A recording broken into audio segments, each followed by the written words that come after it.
शहर के सबसे आलीशान अपार्टमेंट की बालकनी में खड़ा अभय हाथ में वाइन का गिलास लिए खाली नजरों से डूबते सूरज को देख रहा था। उसके पास शोहरत थी, पैसा था और कामयाबी भी, पर उसकी आंखों में एक अजीब सा खालीपन था। 3 साल पहले एक हादसे ने उससे उसका सब कुछ, उसका जुनून और उसका सुकून छीन लिया था। वो हंसता था पर खुशी नहीं थी, वो बोलता था पर शब्द बेजान थे।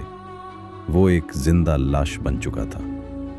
वो मुलाकात तभी पड़ोस के घर की बालकनी में कायरा आई। वो नई किराएदार थी, बिखरे बाल, हाथ में पेंटिंग ब्रश और चेहरे पर बेफिक्र मुस्कान। उसने अभय को देखा और जोर से चिल्लाई, हे, क्या आप भी इस बोरियत भरे सन्नाटे का हिस्सा हैं? अभय ने बस एक ठंडी नजर उस पर डाली और अंदर जाने लगा। कायरा ने हार नहीं मानी।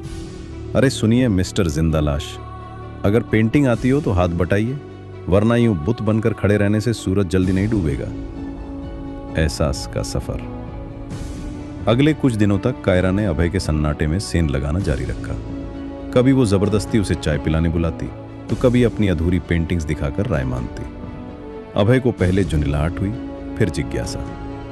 एक शाम जब बारिश हो रही थी, कायरा ने अभय का हाथ पकड़ा और उसे छत पर ले गई। अभय कतरा रहा था, पर कायरा की पकड़ में एक अजीब सी गर्माहट थी। क्या कर रही हो तुम? अभय ने चिढ़कर पूछा। तुम्हें जिंदा कर रही हूं, कायरा ने उसकी आंखों में आंखें डालकर कहा। तुम सांस ले रहे हो अभय, पर जी नहीं रहे। तुम बस एक शरीर हो जिसने अपनी रूह को कहीं कैद कर दिया है। प्यार का जादू।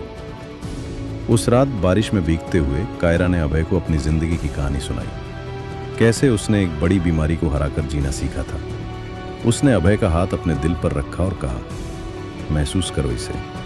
यह धड़कन सिर्फ खून पंप करने के लिए नहीं है, ये बताने के लिए है कि दुनिया में अभी बहुत सारा प्यार बाकी है।